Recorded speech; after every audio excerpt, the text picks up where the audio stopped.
Que veut dire répondre Amen Bechol Kocho? C'est les mots du Talmud. Répondre Amen de toute sa force. Dit le Maharal, Kemashmao, tel qu'on l'entend, de toute ta force. Mais tu dois mettre toute ton énergie dans le Amen. Nous dit le Maharal. Il ne faut pas traduire Bechol Kocho, ça veut dire à voix haute. Sinon le Talmud aurait pu dire celui qui répond Amen à voix haute.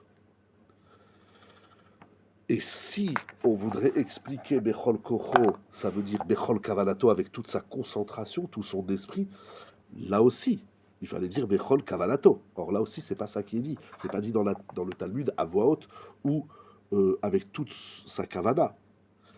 Qu'est-ce que ça veut dire Bechol Kocho? Ça veut dire déjà le Koach Apé, la force de la bouche. Velo Besafarafa.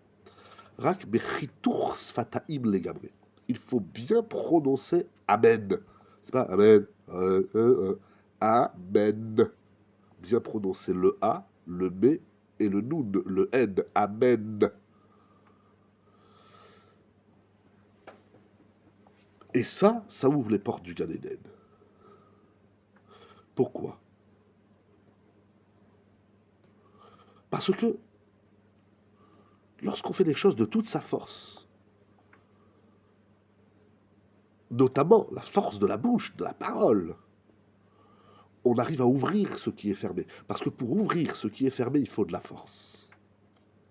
C'est pour ça que le Resh Lakish nous dit tout celui qui répond Amen de toute sa force. Alors, va s'ouvrir ce qui est fermé. Quand on met de la force, pas seulement de l'investissement, quand on met toute son énergie, toutes les énergies de son être, et l'être dans toute son énergie, on arrive à ouvrir ce qui est fermé.